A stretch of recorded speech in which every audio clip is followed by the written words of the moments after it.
It's trash day, I'm putting you out, it's trash day. Putting you out, it's trash day. Putting you out of my mind. It's trash day, I'm putting you out, it's trash day. I'm putting you out, trash day, I'm putting you out of my mind. Now I'm gonna clean up, now I'm gonna clean up, now I'm gonna clean up the house. I'm taking all your garbage, taking all your garbage, taking all your garbage. It starts with some beer, so you shouldn't have fear. Two garbage guys with facts, but they both still have tact. It's that time at last for the best damn podcast. It's Can Crusher Day! And welcome to our special edition of Can Crushers. I am Mark Martinez, alongside Collin Maines, making his return once again, and it's not an Asylum event. Yeah, I feel a little out of water, should I say. You know, I'm so used to Asylum Pro Wrestling, but I must say, Imagine Pro Wrestling met my expectations. Yeah, you leaked everything I was going to say already, but once we... nice podcast. See you later. Great minds think alike, motherfucker. What? Already with the F-bomb? Jesus. All right, so this was Imagine Wrestling's first event, and we kind of, I don't want to say partnered with them, but sponsored with them to do some things, and it was awesome. We got there early, went to, by the way, nice plug for Al's Tavern. Amazing food there again in Altoona. Oh, God, it was awesome. I thought we were going to have to take a nap in the car before those the show. Those burgers were unbelievable, by the way. So we get there, and we're standing outside the line, and Collin, if there's one bitch I'm going to have, it's what the hell were they doing with those lines? They had a line for this, a line for that, and a line for people that didn't have tickets. I felt like cattle. Right? Like, you know, if you bought online right here, if you bought VIP over here, well, didn't some VIPs buy online? You know, and if you didn't buy tickets at all over here, but like the sidewalk area was so small, yeah, they might as well have not even had a line. Just put us in line. Yeah, you had a great list. You shuttled people in and out fast enough that it really didn't matter. Yeah, and also, you know, like you said, the tickets were numbered, like where our seats were. Like, I was seat 23 and Mark was 24, and people who didn't buy a ticket, you know, of course, they're going to get booted out of seats that aren't theirs. Right. So, that's probably one of my only gripes. I mean, we'll get into it. Yeah, I mean, in all honesty, my only gripe was other than the fact of standing there having to piss my pants, you know. But when we first pulled up, the venue outside, it's kind of one of those don't judge a book by its cover, but the cover looked rough. Yeah, and I was like, oh, let's see how this goes.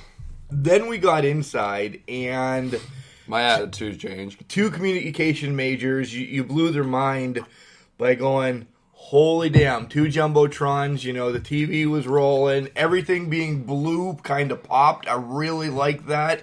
It reminded me of the old SmackDowns. Yes, exactly. All they needed was a fist coming out of the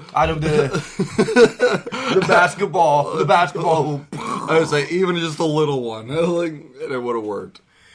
So, like I said, we noticed the TVs, we noticed that, and it was great. As soon as we walked in, we ran right into Bob Backlund in WWE Hall of Famer. Yeah, nice little encounter we had with him. Yeah. Let's say I do wish I would have been able to purchase his book, but however, you know, sometimes money's tight. Right, yeah. I didn't know that, and we were doing very limited budget this time, but next time, there is a next time, folks, we're already spoiling it, that we will be bringing some money down and some more folks and to have some fun. So we milled around a little bit, talked to a few people, great fans at Imagine Pro Wrestling. And then we went over and talked to Manny Fernandez. And another, you know, should-be Hall of Famer. I'm not going to lie, that's the reason why I was there. I have met Bob. Bob's a great guy. But once Manny Fernandez was announced, I was like, I need to go. You know, the Raging Bull, teaming with Dusty Rhodes, teaming with Rick Rude. NWA legend. Yeah. Like one of the true pioneers of the NWA. Yeah, so that's what got me to go. Nice little added bonus there for the guys. And then the show started. Then they did not waste any time at all. No, at the beginning of the show, Sebastian got inducted into the Circle of Excellence. This is kind of, with Imagine being new Volume 1, this kind of probably closed the door on KC Dub. Maybe. Yeah. But, I'd say it almost felt like a type of Hall of Fame sort of thing. Like maybe he's the first to be inducted into the Circle of Excellence. The next time we're there, maybe it'll be us. Maybe, or it could be Manny. Right. I didn't look at those two douchebags in the front row. They deserve the Circle of Excellence, and then there's us. Like, really? Circle of Excellence? No, please. Then I don't let him have the microphone. Give me the microphone. Dad, are you proud of me? Collin, he's not here. Yeah. Oh, okay. Are you not streaming this, Dad? Come on. So then they went to all their videos that, if you've been following Imagine Wrestling, that have been posted on Facebook and so on. But it helped break down the matches for the night. I said it was long when we were there. It did feel long, but at the same time, I believe it was necessary. Yeah, it was nice. And the whole aspect of this was to have the Keystone Cup. You have Central Pennsylvania against West Virginia and Pittsburgh. We'll just put it at that. Yeah. Woo, Pittsburgh! Woo, Pittsburgh! Woo! Big Antonio Brown trade last night. He went to the Raiders, by the way. That was last night. Yeah. Side note on all of that. See, I did not even know. Yeah, that happened last night. We talked about it on the way down. But so it shows how the matches are going to break down, and you'll get to listen to once we go. All right, we're ready for the matches. Yeah. Let's see. So Lee Moriarty comes out, and he's going to take on Chris LaRusso. And just a side note, as I always just randomly throw them in, I've seen most of these guys at other venues and everything, so I know the wrestling talent that is here in this building tonight. You recognize that there's one hell of a card. Yeah. It's a short card, as you'll be able to see, but it got put together well, and Kato and his group did a great job. They definitely did. And before we actually do get into matches, I want to go back to the communication standpoint. They had no falters at all when it came to microphones, lighting, the TVs, live streams. They had 2 cameras set up. It was amazing. It really was. For their very first show, I was blown away as far as that standpoint goes. It truly felt professional to a T. Yeah. I'm one that would give, if there's a glitch for a TV or this or that, I wouldn't have even brought that up. If there was a glitch on a TV or anything, my biggest concern at all these events, microphones. Yeah. And there was not an issue. Because if the audience can't hear you, there's no point. Right. Unless you're naturally like Matt Bish. I don't need it. You know. You can just scream. But overall, like we said, the production value was awesome. It really was. We got more than we expected walking right into the door. And they made that venue, which outside looked like a dog turd. They made it look like a legitimate high-stakes arena. Yeah, once we walked in, I forgot where we were. Yeah. I really did. No, I did too. Yeah. So, kudos on that. All right. Moriarty against LaRusso. And right off the bat, going to Pittsburgh wrestling all the time, LaRusso's a bad guy, but in Altoona, he's a good guy. He's a hometown boy. He is a hometown boy. So that kind of threw me for a loop because Moriarty is the same way. Yeah. He's always a good guy. Heel face, I know, but we just... so we had a change of events. For the night, now that we have seen all the matches, probably best technical match. Yeah, but also probably the best comedy spots. Yeah. I'd think so, because he, what's his name? Lee Moriarty. Yeah. Moriarty. He really played off the crowd with his little shut-ups, and he said it in such a way it sounded like Steve Urkel yelling "shut up" at you. Steve Urkel, or I was going to say Kevin James, but it's not Kevin James. Kevin Hart. Yeah, Kevin Hart. He's about the size of Kevin Hart. Yeah. But probably kick Kevin Hart's ass. Oh, but. yeah, he definitely could. But, I mean, it was some truly entertaining spots. And, yeah, it was. Once they got the entertainment factor kind of out of the way, then the match... They went technical. And, yeah, really picked up pace. And LaRusso gets the win with the super kick. Like I said, I've seen LaRusso a lot. He's just an athlete. He's somebody that you could legitimately build a company around this area. Yeah. So, props for them. Props for Moriarty. Excuse me. Next matchup was David Lawless against Big Lenny, and this was all shtick.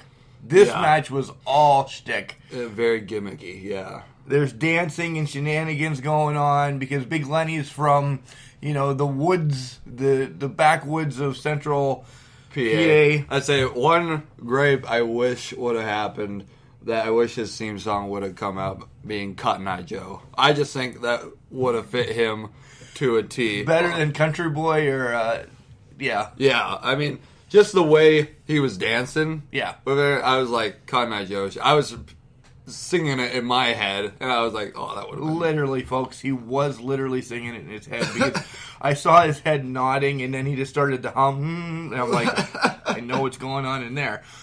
But, the comic sticks where, test of strength, you go one hand, I go the other hand. Yeah, or he's like, I didn't sign up to dance, and everything like that. They did a hoedown. Great match. I have never seen Big Lenny before. This is actually one of the ones I have not. And I said to Collin during the match, I'm like, this guy looks like he just owns a garage, down the street. And this is what he does on the side. Yeah. This is what he does on the side along with making moonshine. So he's got the part down awesome. Lawless, seen him a lot. He is such the great heel. I'd say I really enjoyed his gimmick. Yeah. I thought for sure, though, when he first came out, he had a gavel with him, and I thought for sure that was going to come into play at some point. But, if it would break, if he'd hit him over the head with it, then he wouldn't have his traditional... He's got to get another gavel, week after week after week. Well, it'd be like Finley with his shillelagh. Like, he always has it. You know what I mean? Wow, how about bringing up a Finley thing early in the morning? I would say that was a callback. Right? God, not that I forgot about Finley, but he just never made this podcast. I would say, you're welcome, Finley. Yeah.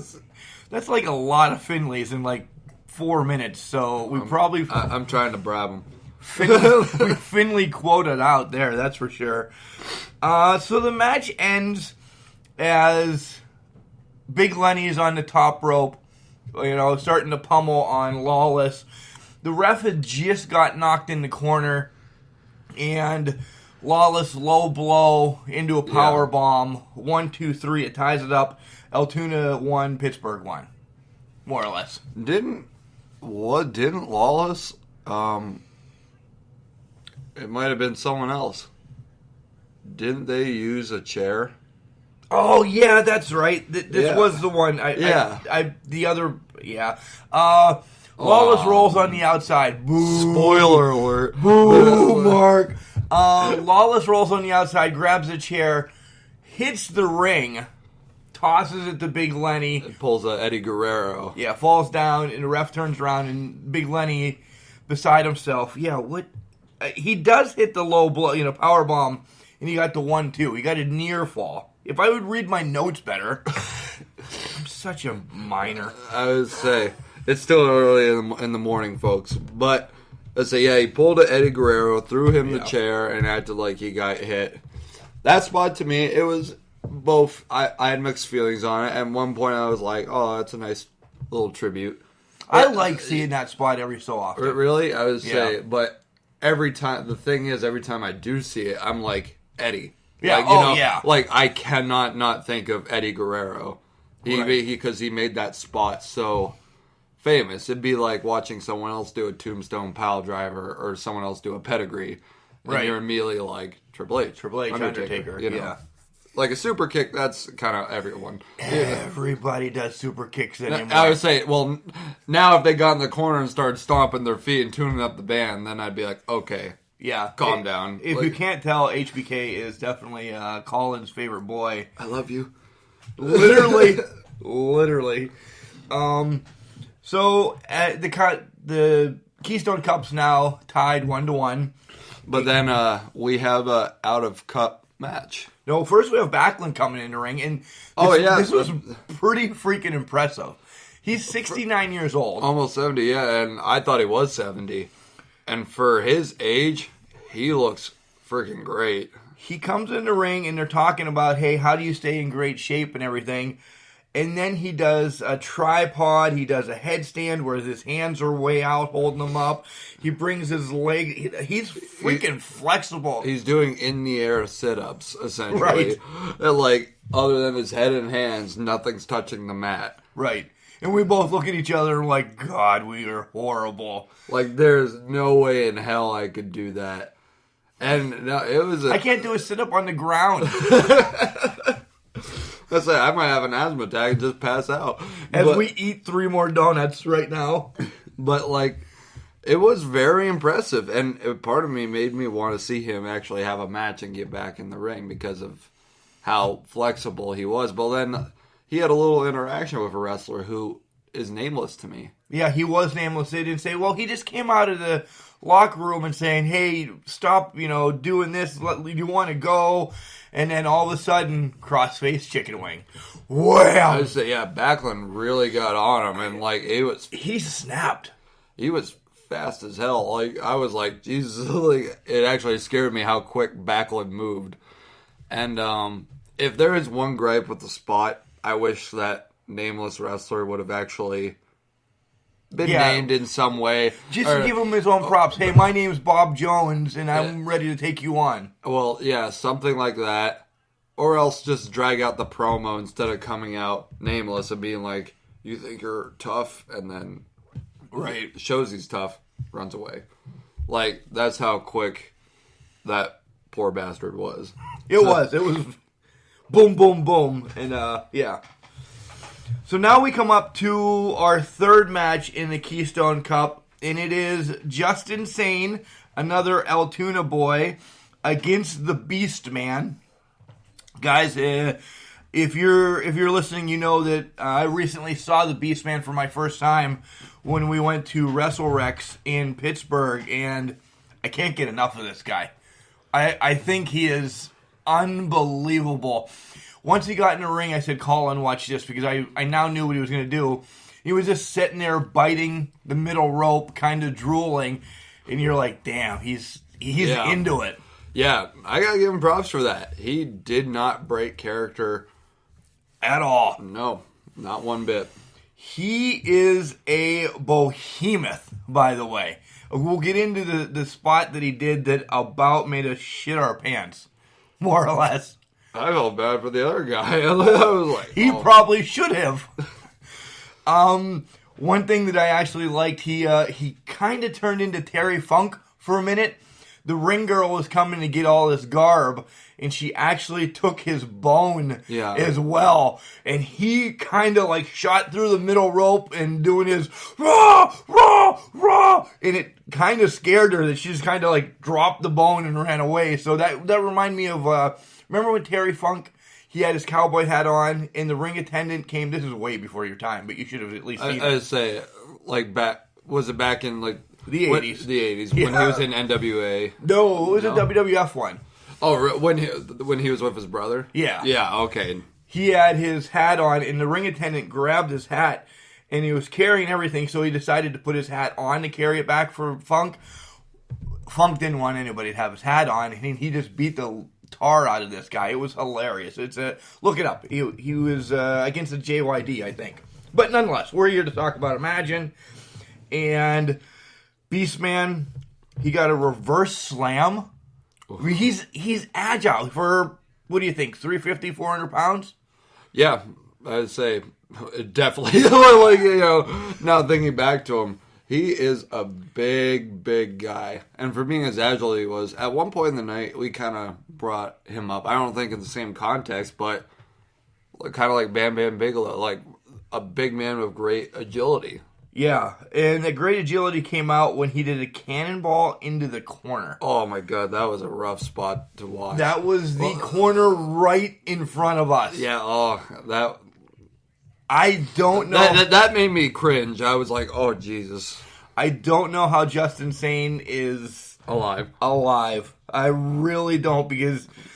And then he proceeded to do his actual finisher afterward. I thought that wasn't the finisher? Yeah, like, are you sure? He hits him with a sit-down pile driver, kind of, like you said, Owen Hart to Stone Cold. Yeah, like a reverse tombstone kind of pile driver, yeah. But after the match, we have a big announcement. I say, yeah, this is pretty cool. And props to Imagine for setting up the next one already. Well, we didn't know that it was set up. We do now. But all of a sudden on the Jumbotron, D'Lo Brown. I mark out. D'Lo's here! D'Lo is here! And I'm like, I can't wait.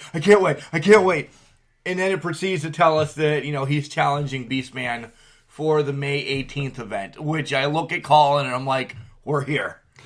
No question about it. I would say it's really cool that they got D'Lo, and like I said, that they set up the next one. But part of me thought he was there right then. He did. So, and this has nothing to do with, being disappointed and stuff, but the little kid in me was slightly. Because I wanted him to come out right then. When the Jumbotron hit, I'm like, oh, because I heard it, I didn't hear it, I was childish. Once he moved from the picture that was on the Jumbotron, and I'm like, he's going to come through that. I'm like, oh, and then he didn't. But it's fine. Yeah. We understand why. And it's perfect. It sells for the next time, and it's unbelievable. So as they said, Beastman got the win. So now Pittsburgh, West Virginia, South Side is up 2-1 over Altoona. Now we have a match that is not part of the Keystone Cup. And this is why I'm here. Yeah. But no disrespect, this is why I ended up being disappointed. I know Manny's old. I'd say, yeah, this would probably be this is where our nitpicks will come. Yeah, this is why, yeah. So you have Enigma that we've seen a few times. I'd say we first saw him at the first Asylum. Yeah. At least that's where I saw him. Right. And he's going to take on Manny Fernandez, the Raging Bull. Like we said, non-tournament match. Manny does get the win. He does. We'll just throw it out there like that. But Manny tried for a drop kick earlier in the match, and I think he hurt himself. Yeah, and then the match ended up being chop, and then Manny ended up laying on the ground for a little bit in 2 or 3 times. It was in a headlock, and the traditional raise the arm, it falls 1, 2. My issue with that is they did that way too much. Yeah, they ended up doing it 3 times. 3 times, and each time it was dragged out. So, that's my big nitpick for it. But that's it. That's the only thing we really have to say. I give him credit for hitting the flying elbow. The flying burrito? Yeah. So that looked good, and then after the match, he grabs the mic, and this is classic. Probably one of our favorite moments. He gives props to Pedro Morales that passed away this year, Bundy. He brings up all the deaths that there's been. There's been 6 or 7 already this year. Yeah. Big 2, not so big names, but at least we know them. He just gives props, and him and Bob have a moment. Yeah. And that was awesome. That right there was yeah, these guys, they know each other. It's just, it's great. It was a very classy move. And all my respect goes to the legend. Like I said, nothing against his wrestling ability. It was more or less, age.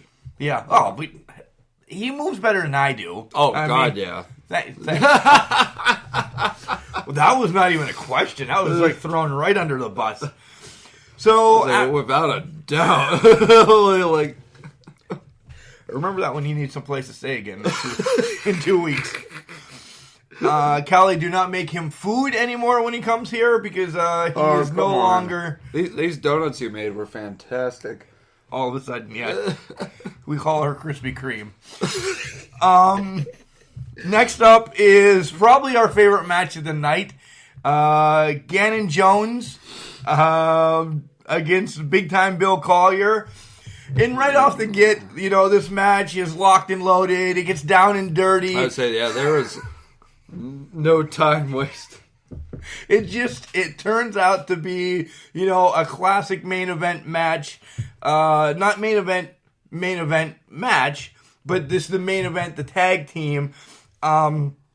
These guys are great. This was my favorite match of the night.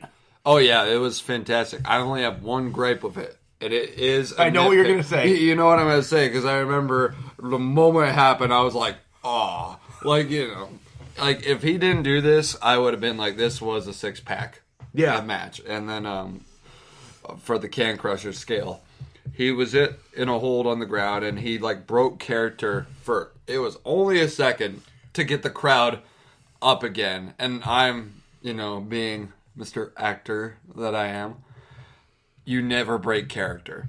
Unless 100% necessary, and that was not 100% necessary. I know exactly. He had him in a scissor lock, around his ribs, and right before he was almost dying, Collier was almost dying. The pain because Gannon Jones Jr.'s legs are so big, this screaming, and then he sits up and he looks directly at us, and he's like, "Come on!"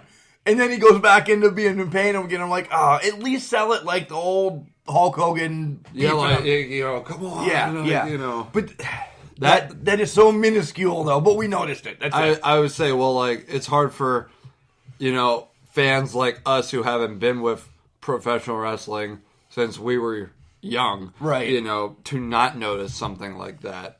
So for the hardcore fans, I suggest don't do that. But that's it. Other than that, I do have one other gripe during this match. No, never mind. Let me retract that. This has nothing to do with the match. This is a Kato review type of deal thing. I loved what they did with the referees the whole night. They had great polos on that said "Imagine." They look very professional. They spun it another way. They had their packs with their earbuds in so they can talk to backstage. They can listen to backstage and everything. But the referee in this match had one added bonus. He had his cell phone. Yeah. His iPhone XZD to the max stuffed in his back pocket that everybody can see. It looked like it was about to fall out. I could have ran up to the ropes if I so wanted and grabbed it. Yeah. So if we're going to nitpick and, that's all we're really going to nitpick. It doesn't matter because he didn't do anything in a match with it, this, that, or other thing.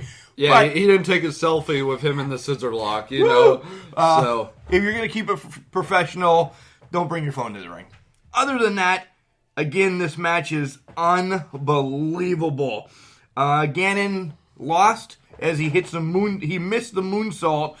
And after as hard hitting as this match was, I was shocked to see it won by a roll-up. Yeah, I mean, all the spots were very tight. They did not give each other time to breathe, at all. But yeah, the roll-up kind of surprised both me and you. But at the same time, now looking back, I couldn't have seen it the way the match itself was. I couldn't have seen it ending. Well, if Gannon would have won, I think he would have needed to win with pulling of the tights or something to show that he's that bad. But a spear, to knock him out. So that brings us to what we're dubbing the main event because it's 2-2 now, Pittsburgh against Altoona. Which, the cup is literally on the line for at this point. Yeah. Which we keep saying Pittsburgh and Altoona. Altoona, the Curve is actually part of Pittsburgh's Pirates baseball organization, so they really wouldn't hate each other. No, that's a different story. But nonetheless, yes, the Cup is... I'm from Sheffield and I hate Ridgeway. And I don't even know where Sheffield is because it's a little freaking road in the middle of the woods. All right, you want to go? Like Big Lenny doesn't even want to go to Sheffield. That's how bad it is. He looks at the map, sees a shit stain, and is like, "Oh no!" Let me get by that. All right, so Jimmy the Hippie. Did you know how much he weighed? Do you remember how much? Oh yeah, he said like 3,000 some grams. 3,000 I was like ounces. I was like, that's such a perfect pun. Right? Like, and I'm like, oh my God. well, for a second, I was like, I thought they were going to say 3,000. I'm like, they're clearly thinking of Beastman here. And then grams. I was like, okay. Ounces, sorry. Yeah, I don't know why I keep saying grams. Does sound better. The whole drug reference. Yeah. But ounces is good too. But still, it worked with his character. And as they were saying that, he was sitting in the corner. You can't see him doing it, but he was nodding his head like with pride. He's like, uh-huh. Right? Yeah. Like, the only other thing, if he lives at like 420, Mockingbird Road or something, right next to the Adams family. Or the if he was born on April the 20th, right. Good shtick. I really liked it. He's going to take on the other half of the main event, Duke Davis, the metahuman. I didn't know we called Duke Davis the metahuman. Duke was actually, I don't know if we mentioned it, involved in the last match. As was Hippie involved in the last match, too. He came out kind of with big time Bill Collier. So they were already lingering around the ring as I'm losing my voice already. So they just swap. Gannon's out and Collier's out. Duke and Hippie are in. In this match itself doesn't last long. No, and I was actually surprised. And you were too, because you were like, this is our main event. And I was upset about this. I'm like, because I know Duke. He's a big MFer. That he's a big guy, and Jimmy is not. So I'm like, oh, man. So we looked at each other instantly like, well, maybe the Gannon-Collier match should have been the main event. Until... Yeah, and then... All of Altoona comes out.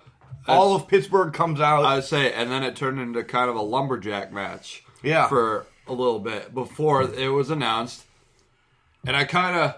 This is just me being selfish because I've never seen a battle royal in person. This is unbelievable. I would say, how old are you? Give me a second. Let me look in the mirror. But, like, for all the Raw, SmackDowns, the Revival ECW, Asylum, everything, like, every show that I've ever been to, I have never once seen a Battle Royal. And that's unbelievable. Yeah, and Mark did say to me, he's like, it's going to be a Battle Royal, call it. And it looked like it was going for that. I thought, all right, they're going to, whoever wins the Battle Royal, whatever team member of the, 10 people in the ring win the Battle Royal, wins the cup. And I'm like, this is awesome. Yeah. And then it's announced that it's a 5-on-5 tables match. Which is brilliant.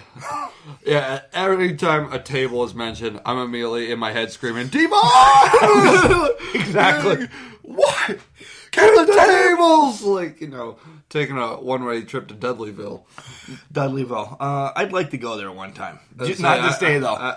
Their table factories must be flourishing. Right? It's like Blair.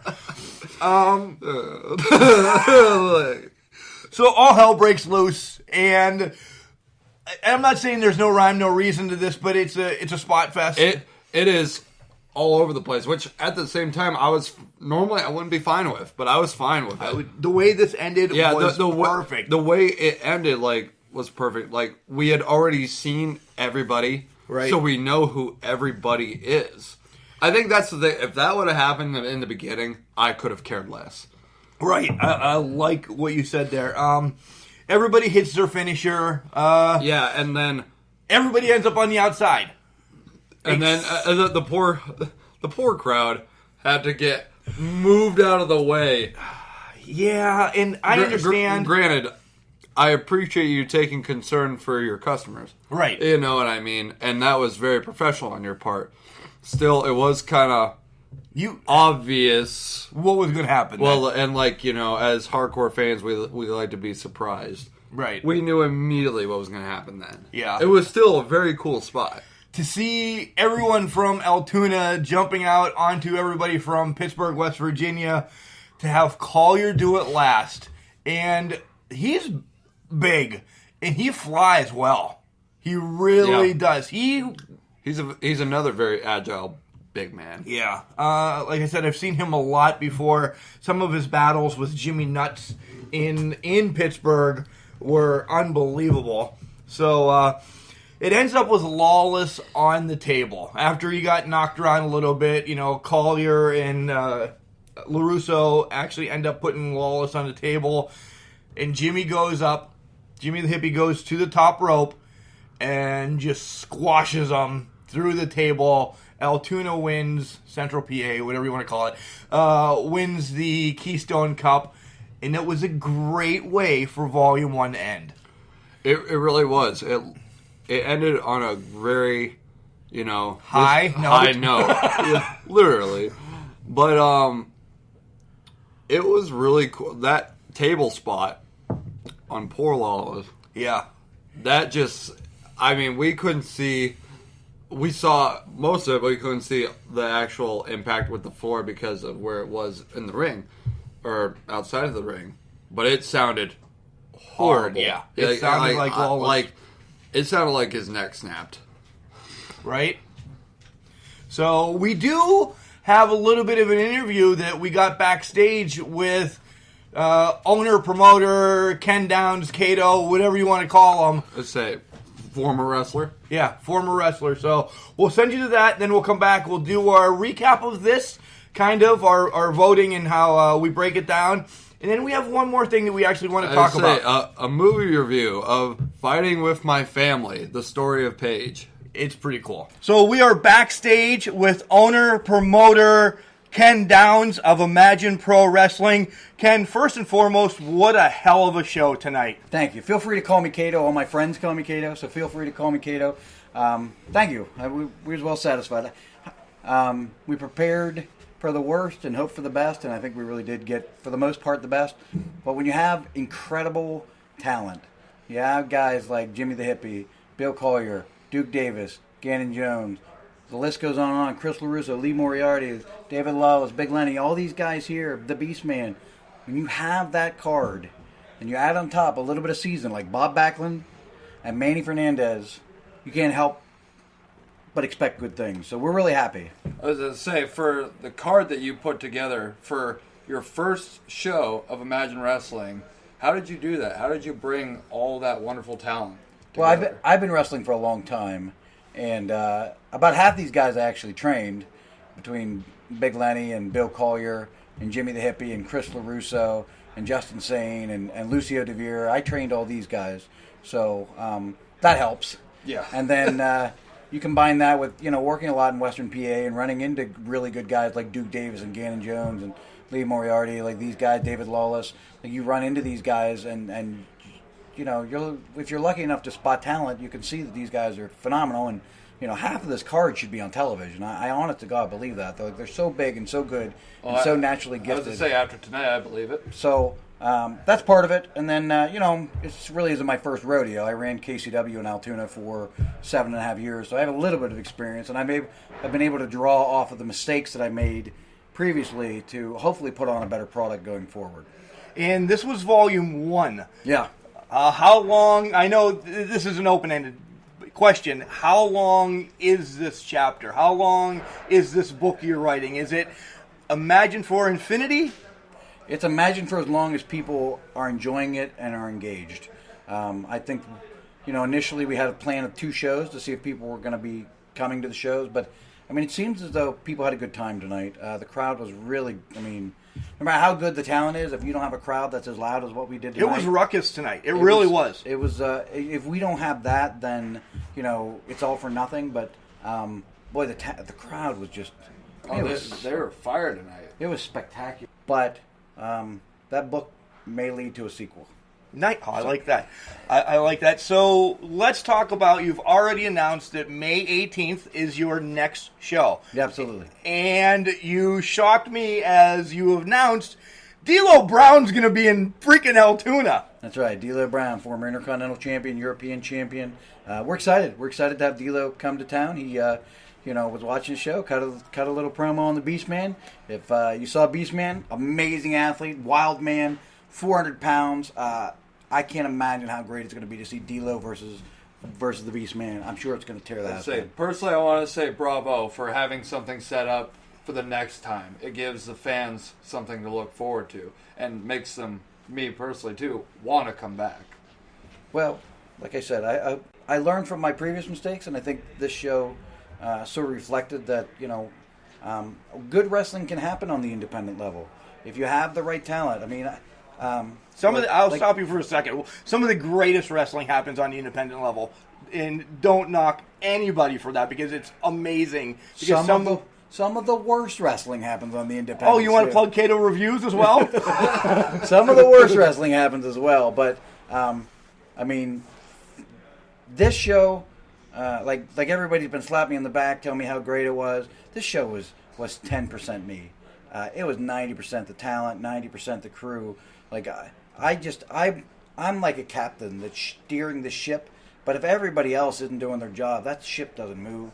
And I mean, I'm blessed to have a great team. Jeremy and Mike and Donnie and Katana and Orchid. This group has worked so hard to make this happen. So I'm I'm naming names that nobody that listens to this is going to know. But to me, they're really important. Doesn't matter. No, it doesn't matter. And because they have made this happen. Because I ran shows for 7.5 years. Yeah. When I left, stopped running shows, I swore I'd never run another show. I swore, I was burned out, and these guys got me motivated and got me excited. So that was going to be my next question. How did they rein you back in? Because I remember you saying that even on your Kato Reviews that you can still see on YouTube, folks. Yeah, they just beat me into submission. I don't know how better to describe it. They lit a fire under your ass. Yeah, I don't know if that's it. I'd say maybe beat me into submission is a better thing, but whether it's wrestling or life in general, if I decide I'm going to put myself into it, I throw myself at it. 110%. Right. So, and that's what we did here.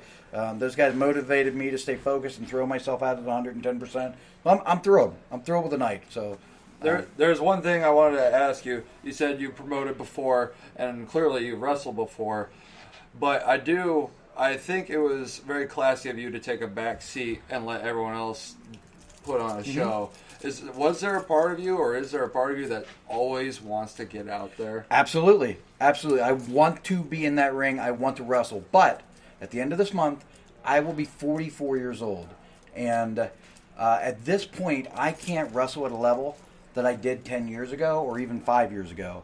And I love wrestling so much that I don't want to insult the business by stepping in a ring whenever I can't perform at a level that I feel like is satisfactory. That if I was a fan, would I pay to see me? 10 years ago, absolutely. Even 5 years ago, yes. Today, I'm not sure. People tell me yes, but I have eyes and I can see, and maybe I can still do it better than guys that aren't as good, but it's not I can't be Bill Collier. It's not where you want to be. It's exactly. Yeah. It's not where I want to be. I was happy. I can live vicariously through other guys. I'm fine with that. This is perfect for me. I will manage a show, and the show is going to run smoothly because I'm not having to worry about my match and what I'm doing. Last thing, besides the teaser of D'Lo, do you have anything else you can tease us for May 18th? Well, you saw our last 3 matches. We had a 5-on-5, and that sort of sprung from Bill Collier and Gannon Jones, and then Duke Davis and Jimmy the Hippie. So we're going to have the main event. Not the literal main event, but the tag team, the main event. Duke Davis and Gannon Jones against the homegrown heroes of Bill Collier and Jimmy the Hippie. Kato, thank you for some time on Can Crushers. We'll be in contact for sure for the May 18th show. And have a great night and great success tonight, buddy. Thank you, man. Awesome show. Thank you, guys. So great interview with Kato there. And how about this? He says he was only going to possibly do 2 shows. This has to be more. There's got to be more. Imagine. Based on the reaction from the crowd, which I don't know if I mentioned this. At first, I was worried about the crowd. Not us, but I was like, I wonder how into it they're going to get. They were into it. Oh, yeah. They did not waste any time. And from the positive feedback that he received, not only from us, but from everyone else, Yeah. he has to do more than 2. This has to. I mean, you have D'Lo coming the next time, which is just going to lead the into next more. time, I'm going to be honest, I'm worried about getting a ticket. Like, Right? Oh, no. Don't worry. I would say, wait, Can't whoa, Crushers whoa, whoa, Wrestling Podcast. I forgot. We're kind of a big deal. We're Can Crushers Wrestling Podcast. We'll have you covered. And I want to get more of us to go down. We just... because I was going to say, the English professor would enjoy it. Would have loved it. Pat would enjoy it. Soup. Yeah. So we'll get more of us to go down. And, we're excited. So let's do our grading, and then we'll talk into the movie that we want to talk about, because we really haven't got to discuss this, me and you. You're the movie buff of... Yes. You know, you're the Scorsese of the Can Crushers. Thank you. But, well, I was going to say, as far as the ranking goes... Wait, tell them how we rank. I would say we rank out of 6-packs. Yeah, because we're beer. We also drink beer, except Sunday mornings when we're already hungover. I would say, and then it's 6 coffees. It's 6 coffees, yeah. So, okay. So, I would give this 5 beers out of 6. Like, I would, like, I'd go 5.5, actually. I couldn't quite finish the 6, because I was so impressed for their very first show. I'm excited to see them go up from here. Like, it was very well put together. The talent was magnificent. Yeah. And, there's little nitpicks. That's the only reason I'm going 5.5. And as Kato said, the talent, just getting to meet them in training, half of them, more or less, that's how he had this show in his pocket. Now, going forward, reaching out to D'Lo to have him come. Did I say D'Lo's coming? Yes, Can you tell yes. I'm excited about D'Lo coming? I'm just the nation of domination. It's D'Lo Brown. I give this like 5 1/4. It's great. It really is great. Have I seen a 6-pack match yet from anything that I've gone to? Yeah. I don't know, but 5 1/4. You guys did an amazing job as volume number 1, and I can't wait to be more involved. I would say, here comes my movie references. If this was Star Wars, I hope the next one's Empire Strikes Back, which is considered one of the greatest sequels. And that's the horrible thing. I have no idea what the hell that means, because I'm not a Star Wars nerd. No, nerd. I would say, can you not give us a wrestling reference? Like, is it the? Oh, okay, all right. If I had to say this was WrestleMania 1, I hope the next one's WrestleMania 3. Oh, you didn't like WrestleMania 2? Not really. I don't know. I did and didn't. No disrespect to all the great talent on it, but 3 was such a pop culture phenomenon at the time. Like, it was bigger than 1. Oh, yeah. Yeah, for sure. So, thank you, Imagine Wrestling. Thank you, Kato. Yeah, thank you so much for having us, man. Thank you to all the athletes and talent on the roster. I mean, everybody was wonderful. The only person I'm not going to thank is Jason Dixon that I thought there, because it's Jason Dixon. I don't need to thank, no. Humor. So let's move into a little bit of, we have about 10 minutes left before, we hit our time. Let's talk about fighting with my family, as we haven't been on together in a while. You run with it first, because this is your... So, for those of you that don't know, I am quite the, I guess, nerd, movie buff, whatever you want to call me.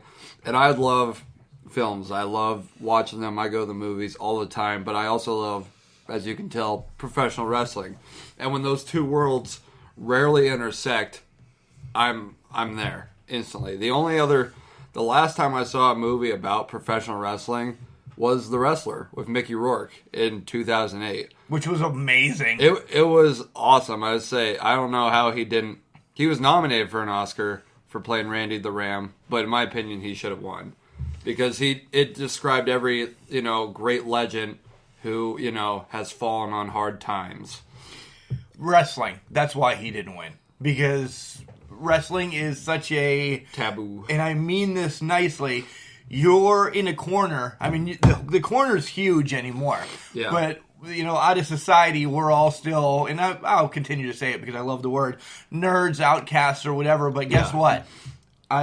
it's my family, Yeah. and I'm going to defend each and every one of you guys. For sure. And also, now this was the next big movie, and that was over 11 years ago since The Wrestler to come out about professional wrestling. And it was produced by none other than the great one himself, The Rock. And he really returned to his roots here by telling the story about WWE superstar Paige and her fight to get to the wrestling business. And I absolutely adored this movie. It was full of, heart. It was full of heart. And one thing I was really shocked, how funny it was. Yeah, I didn't. When I saw the previews and everything, I was dead set that I wanted to watch it no matter what. But it was very, I don't want to say dry, it was just informative on the preview. So I'm like, oh, it doesn't matter, I'm going to watch it. I thought it was going to be more of a documentary or something like that. Yeah, and wrestling has a ton of great documentaries that come out all the time. Like, name a few, Jake the Snake on Netflix or Andre the Giant's on HBO, Ric Flair's 30 for 30. Woo! Woo! I would say. But for an actual movie, like a big time movie to come out and was awesome. And forgive me if I pronounce her name wrong. Florence Pugh, I think is her last name. Pugh, yeah. I'd say played Paige, and of course they're not going to look exactly alike.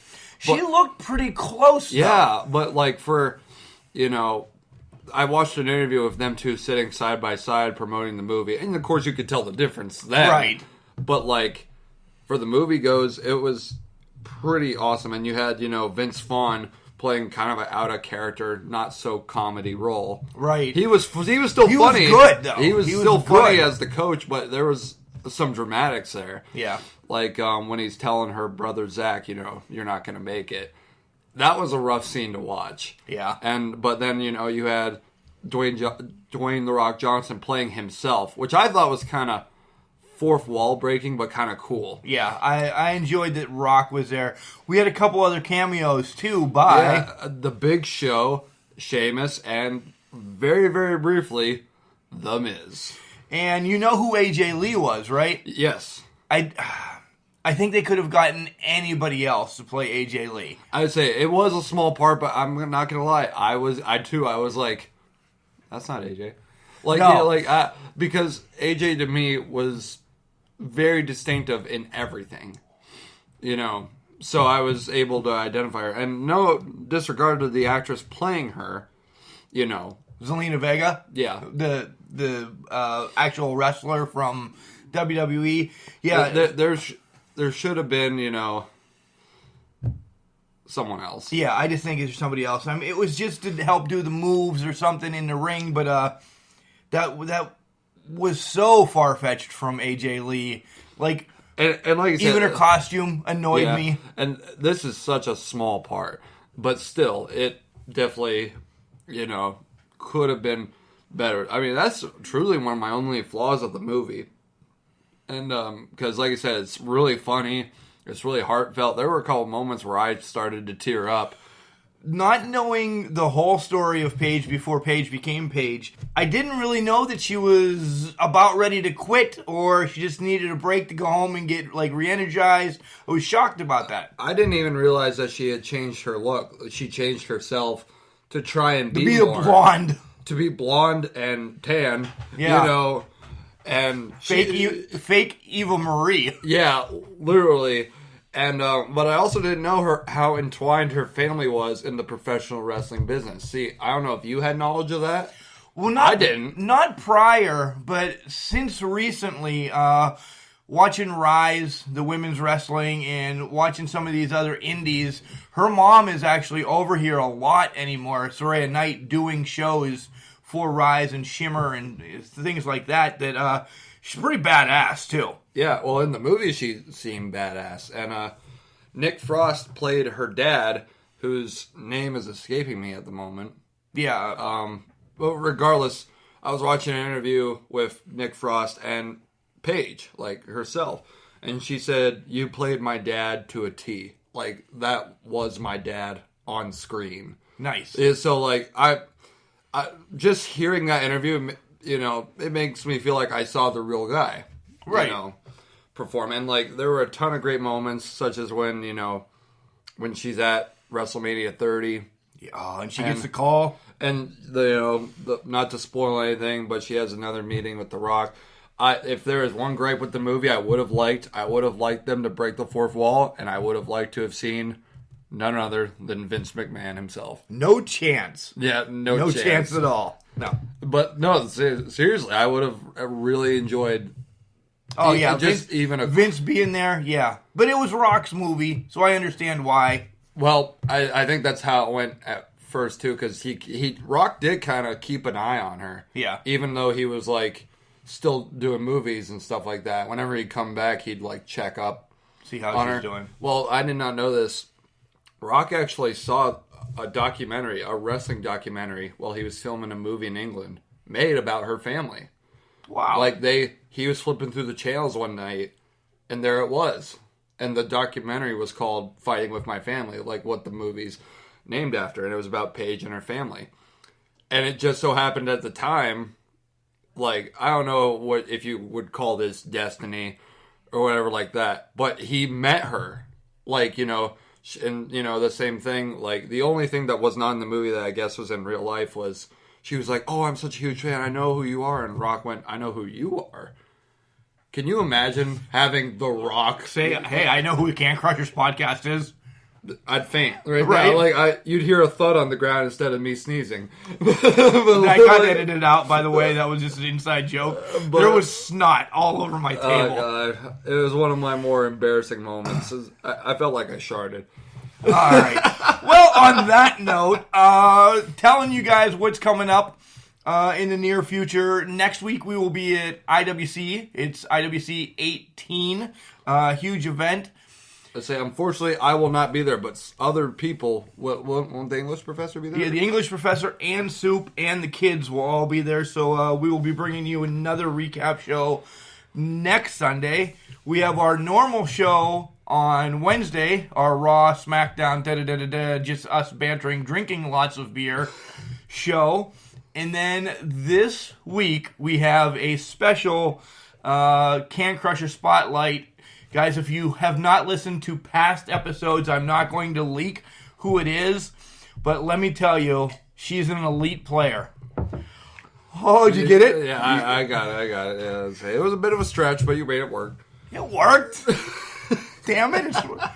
This will be the last time you hear Collin on the show, because remember, Collin, just because you're trash doesn't mean you can't do great things. It's called a garbage can. Not a garbage cannot. Not a garbage cannot. Guys, thanks to Imagine Wrestling. We love you. Thank you for a great show. Please, when they come back May 18th, I believe it is. It is. Please go see them. They will blow your mind. And also, if you have a chance, see Fighting with My Family in theaters right now. Don't forget, Fast Lanes tonight, guys. Oh, yeah, I forgot.